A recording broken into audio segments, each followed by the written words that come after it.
Kamusta? Welcome back to Pinay Angel Tarot. This is your bonus reading para sa mga Scorpio ngayong July. General love reading, so maaaring mag-resonate o hindi. Pero pag nag-resonate, comment nyo para alam ko. Kamusta kayo guys?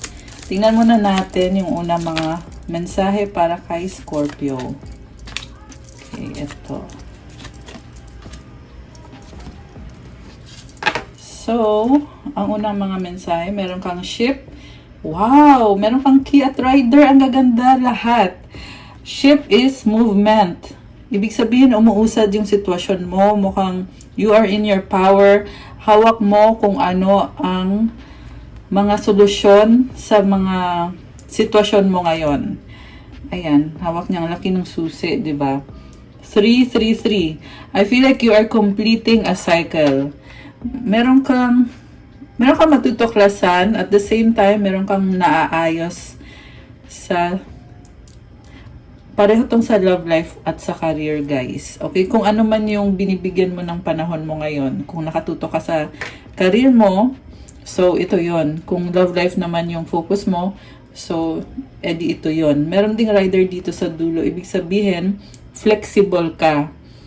So, you can move forward kung kailangan. Alam mo din kung kailan kailangang umatras. Nakakatuwa.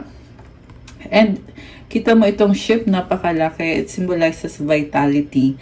Kaya, laban lang Scorpio, mukhang meron ka na namang accomplishment. Ang next card mo, or yung mensahe galing sa universe, I surrender to a power greater than me. So, si universe nang bahala sa'yo. Surrender. Kasi pag sinurrender mo yung situation mo, merong mangyayaring transformation. Merong butterfly, it's a symbol of transformation or change. Mukhang nagbo-bloom ka ngayon. I love this for you, Scorpio. Blooming ka ngayon. And by the way, it's Leo season ngayon, kaya affected din tayo ng energy ng Leo, which is kagaya ng Scorpio, fixed sign din. And kaya naman, sabi ko nga, merong vitality. Take the chance and opportunity para ayusin mo yung mga sitwasyon na kailangan mong ayusin. Okay? Lalo na syempre yung sa love life mo. And parang nafe-feel ko dito na hindi mo pinipilit yung sitwasyon. Kaya naman, sumasagot din si universe sa'yo at pinapakita din ni universe sa'yo kung ano yung deserve mo or binibigay sa'yo. Okay? Ngayon, tingnan natin from the tarot. Nalaglag. Tingnan natin. Excited kasi ako kasi ang ganda ng mga unang cards. Kaya excited ako tingnan yung mga tarot cards. Actually, na-shuffle ko na to kanina. So, shuffle lang natin ng konti ulit. And, kukuha ko din kayo ng iba pang mga cards. Tingnan muna natin. Dreams! Share your dreams together and encourage each other to make them a reality. Pangarap. Ayan, nakakatuwa. Ikaw talaga yan. Si Scorpio may mga pangarap sa buhay. Okay, tumalon tong isang to. Connection. Your connection is eternal and unbreakable. Ayan, guys. Nakakatuwa. True love. True love comes when you least expect it. Alam mo, pangarap mo tong taong to eh. Merong bond kayong dalawa at sinasabing true love. Mukhang hindi mo in-expect na dadating sa point na ganito kayo ngayon ng taong yan. Masaya at I feel na sinusuportahan yung isa't isa. I love it. Okay. So, ito na. Tingnan natin yung unang card from the tarot deck. So, temperance. This is about give and take. Nag-a-adjust ka. And, iniisip mo na kasi yung pang long term dito eh. Mukhang busy ka rin, Scorpio. Marami kang inaayos. Nagsasabay-sabay pero nag-i-enjoy ka sa ginagawa mo. And connected ka sa emosyon mo, syempre. Nakaapak siya sa tubig, di ba? And okay. Tingnan natin yung susunod na card. Five of Swords. Oh my, bakit parang meron kayong disagreement ng taong kadil mo at nag-a-adjust ka. Tingnan natin. Knight of Wands. Pabalik-balik ka eh. Nalilito ka. High Priestess. Pero, at the same time, tahimik ka lang. And, paano sinasabi dito? Nagsisimula ka pa lang. Kaya, merong mga ups and downs, pero huwag kang sumuko. Laban lang ng laban, Scorpio. Meron challenges eh. And ikaw, nahabaan mo yung pasensya mo. So, temperance, parang sinasabi din sa akin dito na meron kang tinatry abutin na pangarap mo na napakalaki at nafe-feel mo ngayon na ang hirap abutin. No, nahihirapan ka, oo, andun yung nagsastruggle ka. Pero like I said, keep going. Okay, tingnan natin yung susunod na card. Tuloy natin yung kwento. Okay, may problema. Ano to? Connected sa mga tao sa paligid, merong pag-uusap. Posibleng miscommunication. Or, alam mo yung parang nagdi-disagree kayo. Habang nag-uusap kayo, nahirapan kayong i-analyze yung sitwasyon. Kaya andun yung pakiramdam mo na nalilito ka kung maayos ba tong pag-usap na to o hindi. Pero merong progress. Kaya defensive ka dito at pinipili mo na lang talagang tumahimik. Maraming sikreto kasi si Scorpio na hindi yan nakikita agad ng ibang tao. May mga layers kasi si Scorpio eh. So, mukhang ang pinapakita mo lang is yung pinaka top layer lang. Hindi mo pa ni-reveal yung buong katauhan mo or yung buong kwento. Nagsiset ka kasi ng boundaries. Ayaw mo kasi yung ginajudge ka, ayaw mo inaabuso ka. So, pero gusto mong maayos yung connection na to eh. Kaya lumalaban ka pa rin. Pero andun yung part sa'yo na parang nag-iisip ka kung worth it pa ba to, mag-workout pa ba to, kasi nahihirapan akong ilaban yung sarili ko. Ayan, pasensya na guys, medyo may ingay lang ng konti sa labas. Okay, tuloy natin. Maulan na araw ngayon eh. Sa inyo din ba? Grabe ulan, no? Okay, so next, 6 of Swords, King of Cups, 9 of Cups. Moving towards calmer waters, move on ka na kasi aabutin mo pa yung pangarap mo at kontento ka naman na sa buhay mo. So, parang nakita ko hindi mo na lang pinapansin itong mga inconveniences. Temporary lang naman yan. At alam mo din naman na temporary yan. Kaya, you chose not to dwell. Merong pagmamahal dito eh. Mukhang masaya ang puso mo. Okay, anong susunod para kay Scorpio? 9 of Wands, Ace of Swords, and the 2 of Wands. Meron ka atang binablock na person or inoobserbahan mo or hinihintay mo. Kung hindi mo man binlock tong taong to, nakikita kong pinaglalaban mo yung sarili mo kahit na medyo masakit yung sasabihin mo, pero kailangan mong sabihin. Kasi mataas ang standards mo. Ayan, yan yung lumabas dito. Ayaw mo mag-dwell sa mga, alam mo yung, meron ka kasing ka-deal na person na mababaw. Parang tingin mo, ang babaw naman ito. I will not dwell. So, ganun yung attitude ni Scorpio dito. The Sun, this is about positivity. Thankful ka pa rin. Kahit may ganong feeling na ayaw mo yung mababaw lang eh. Okay, sa bottom of the deck, Knight of Cups. Okay, may mga needs ka. And, naghihintay ka ng atensyon or naghahanap ka ng atensyon at pagmamahal ng person mo. Masaya ka kung ano na yung na-reach nyo ngayon, merong bagong simula. Parang nakita ko dito, mag-o-offer ka sa kanya para papasukin ka din niya sa buhay niya.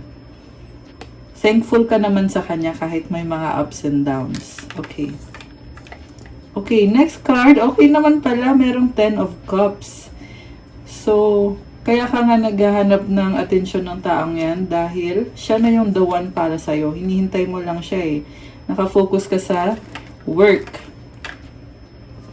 And ang nakita ko din dito guys, tinatry nyo talagang mag-workout kasi gusto nyo ng family or baka nga yung iba ay may family na kasama tong taong to. Ayan o.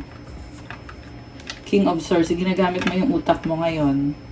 Wheel of Fortune, may nagbago, merong expansion and growth. Lumevel up yung connection. Ayan, kaya congrats. Okay. So, ano pa ang mga energies connected dito sa love story ni Scorpio?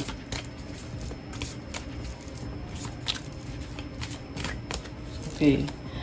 Hindi ka masaya. Bakit? Knight of Swords and the Six of Pentacles. Parang di ka niya binibigyan ng sapat. Di sapat yung binibigay sa'yo. Kaya, mabilis ka eh. Ang bilis ng energy na to, biglaan. Okay, ano bang nangyari? Baka may balitang nabigla ka at hindi ka natuwa sa balitang yon. So, Queen of Swords, ito, magiging, ano ka dito, magiging very vocal. Pero, may feeling na parang hanging eh. Huwag mo lang stressin masyado yung sarili mo, Scorpio. Okay, Ace of Wands. Gusto mo tong ilaban tong connection na to, kaya lang may nagsasabi sa'yo na wag na, Scorpio. Wag na kasi alam mo na yan. Alam mo na hindi mag-workout yan. Okay. So, ano bang susunod? Natuto ka na eh. Seven of Pentacles. Ang nakita ko naman na energies ay tungkol sa kaperahan mo. Okay, parang may money involved dito kaya hindi ka makapag-decide kung magsistay ka ba or ile-let go mo ba at magsisimula ka ulit. May ininvest ka na kasi sa taong yan. Nanghihinayang ka. Hierophant, Two of Swords. Very idealistic ka ngayon, pero binubuksan mo yung isip mo and nagkaroon ka ng maturity. Parang sinasabi mo dito, okay lang, hayaan mo na kung nasayang man yung effort ko or nasayang man yung pera at yung investment ko, di bali na. Ilalet go mo. Hindi mo na ipipilit yung sitwasyon. Kanina nga may card tayo about surrender. Hindi mo na ipipilit kasi mas mahalaga sa'yo yung may peace of mind. The Hanged Man, so tinitingnan mo sa ibang angulo yung sitwasyon. May kailangang i-sacrifice. Sa simula kasi pinaglaban mo tong taong to eh. Pero ngayon, ito nag-iisip ka ulit, paglalaban ko pa ba? Three of Wands and the Page of Pentacles. So parang may ibang tao din na nagsasabi sa'yo, Scorpio, ito yung gawin mo. Merong ganyan. So siguro kaibigan nag-a-advise sa'yo. So gusto kong tingnan naman yung energy ng person mo or yung taong kadil mo. Ano energy ng person ni Scorpio? Comment yung mga resonate so far. Okay, yung person mo, sarili niya yung focus niya, Queen of Pentacles. Parang alam niya na kaya niyang ibigay sa'yo kung ano yung needs mo kasi nagkikare naman siya sa'yo. Pero ano bang intention niya? Yun yung tanong. Five of Cups, merong missed opportunity or panghihinayang. Strength. Pero tinitiis niya, hindi siya nagrereklamo, tahimik lang. Four of Pentacles. Nag-iingat din tong taong to. Parang nakita ko, ano din siya sa finances niya eh. Iniingatan din niya. Eight of Cups. Tumalikod yung taong kadil mo. The Empress. Oh, okay. Parang ayaw niya mag-effort kasi parang sabi niya dito, hindi naman kita kailangan. Masaya naman ako or kaya ko namang maging masaya kahit wala ka. So, may na-feel akong ma-attitude yung person mo. Ayan. So, merong parang sinasabi dito na hindi healthy yung intention sa'yo. Kasi sarili niya talaga yung priority. At mukhang gusto niya na ikaw yung mag-effort para sa kanya at hindi siya yung mag-e-effort sa'yo, kundi ikaw dapat mag-e-effort sa kanya. Kaya siya tumalikod. Okay. The Chariot. Ayan, ilalaban niya kung ano yung mga kagustuhan niya sa buhay. Wheel of Fortune, may nagbago. Okay. Parang malungkot siya dito. So, i-ano muna natin, shuffle natin. Ano ngayon ang balak nitong person na ito na tumalikod? Yung taong nang iwan kay Scorpio. Okay, nagmamadali. 10 of Wands. Controlling ata tong taong to, the World card. So, parang sinasabi dito, ayaw ko na. Ayaw ko na, tapos na. So, ito the World, bagong simula. Endings and new beginnings. Posibleng ikaw din to, or pareho kayo, ayaw na. Okay, Two of Cups, Ace of Cups. So, parang nagkasundo na lang din kayo na, o sige, wag na, tapusin na natin to. Parang, kumbaga, no hard feelings. Kasi kita mo ito, nagganyan na sila ng cups nila. Also, merong bagong simula dito. So, kumbaga, yung cycle na yon, ilalet go nyo na yun, di na kayo magdudwell. Ito, healing process. Four of Swords and the Hermit. So, healing process ka na ulit. Ayan, parang ganun-ganun mo lang tinapos yung sitwasyon na hindi naman healthy para sa'yo. Okay. Anong outcome dito para kay Scorpio? Kakaiba yung mga nasagap nating energy sa reading ngayon. Ano? So, outcome is 3 of Pentacles, 6 of Wands. Okay, itong dami ah. The Fool and the Queen of Cups. So, merong partnership or learning, meron kang pinag-aaralan, maraming taong humahanga sa'yo, overcoming obstacles, and you are in your power. Ikaw to, Queen of Cups. You're taking a risk. Parang may nakita ko dito na sinasabi sa'yo, Scorpio, hayaan mo na, kung hindi nag-workout, dito ka na lang. So, merong kukuha sa'yo. Sasabi sa'yo, Scorpio, dito ka na, huwag ka na doon. The Fool, parang bagong-bagong simula to para sa'yo. And walang makakapigil din naman sa'yo. Gusto mo din naman yan. Gusto din nung bagong person. So, kusa ka na lang din umalis. Okay, at may sasalo din sa'yo. Okay, so, nakikita ko magta-try ka ulit. 5 of Wands. Posibleng naguguluhan ka kasi iba-ibang klase ng mga tao, iba-ibang klase ng mga energy, nagka-clash. Ano, posible din may conflict dito, guys. Okay, so tingnan pa nga natin. Ano pa ba ang mga energies connected dito? Oh, 10 of Pentacles, the Chariot. Wow!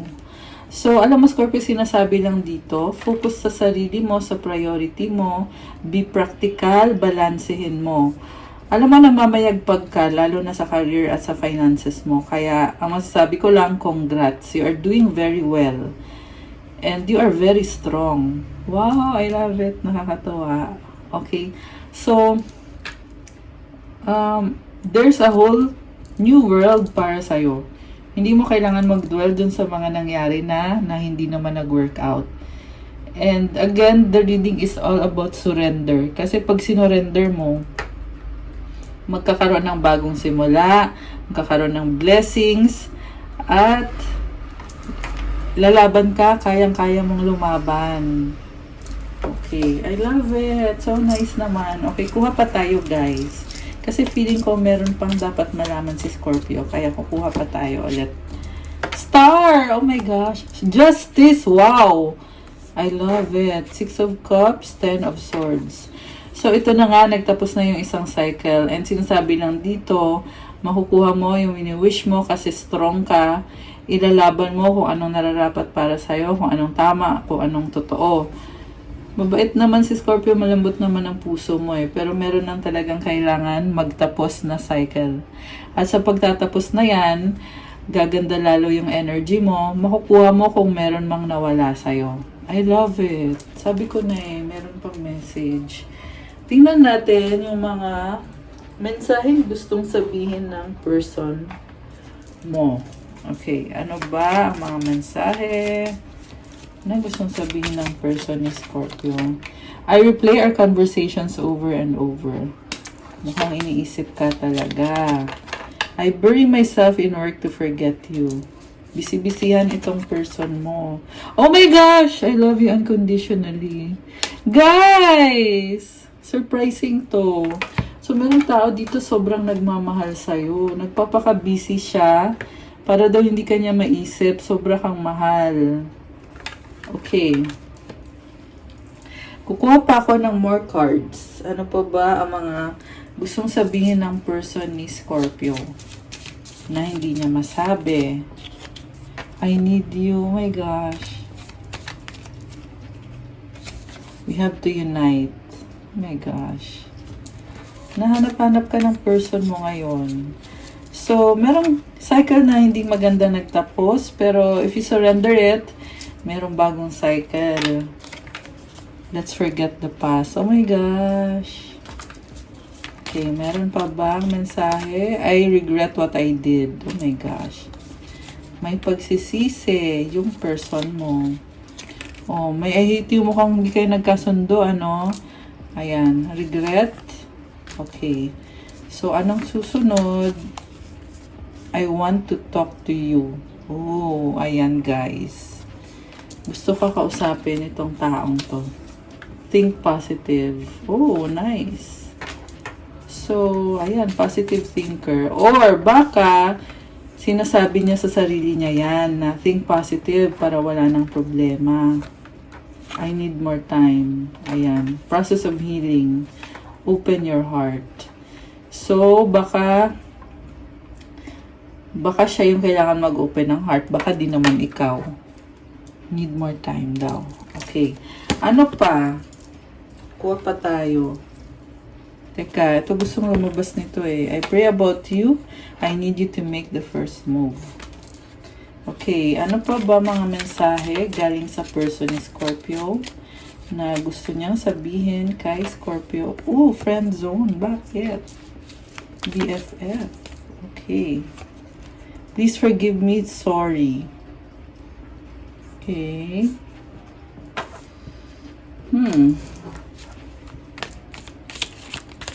Ano pa? Nagsasorry siya eh.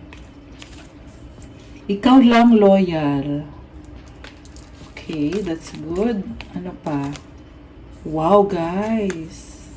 May magandang energy dito, oh. Dahil loyal siya sa'yo. Merong yes, yes, yes. It means wish granted. Pag lumalabas itong yes, yes, yes. 2211. Ayan, may angel numbers. Okay, ano pa ito? Worried, paranoid, mahal kita, I love you. Oh my gosh! So, merong nag-aalala, oh. Ayan. Nag-aalala yung person mo. Mahal ka niya. Oh my gosh! Kinilig. Okay. Advice.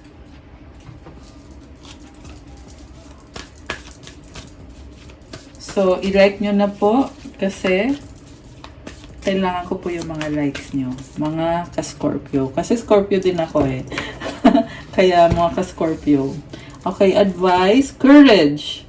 Divine courage is not the absence of fear, but a nudge that says, keep going, do it, don't worry, all will be well. You have to get quiet enough to hear it. Dear Divine, may I feel your courage and your will. Grabe, Scorpio. Sabi dito, kahit andun yung fear, pero ipagpatuloy mo, gawin mo, huwag kang mag-alala, magiging maayos lahat.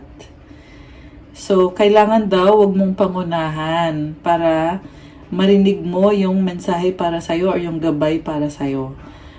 Or para ma-receive mo yung courage. Ayan, kapag kasi ang dami mong iniisip or sinasabi tungkol sa sitwasyon mo, hindi mo nafe-feel itong courage. Pero subukan mo daw na tumahimik or wag i-overanalyze yung mga bagay-bagay. Subukan mo yon na kumbaga wala ka lang sasabihin, wala ka lang iisipin.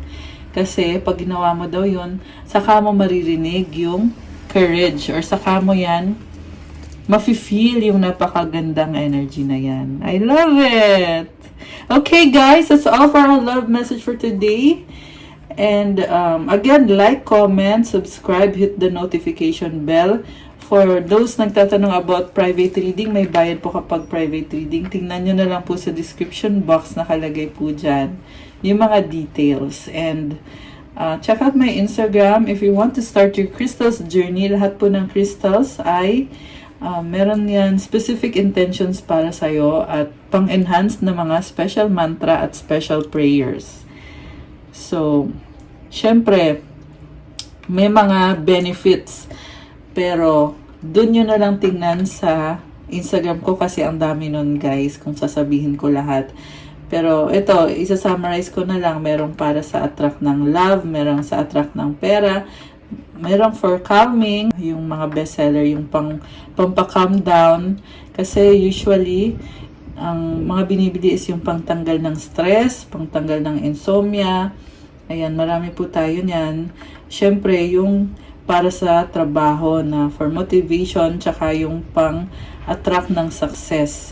Mafe-feel nyo yan, guys. Makukuha nyo talaga yung success na minamanifest nyo. Kasi, meron na yung special prayer na nakalagay para ma-attract nyo yung success na yon at yung pera na yon or kung ano man yung tinatry mong ma-achieve. Basta isuot mo lang yung bracelet na yon. So, ganun yon. So, thank you, Scorpio! Have a good day. God bless you all. Stay safe. I'll see you again soon. Love you guys. Bye!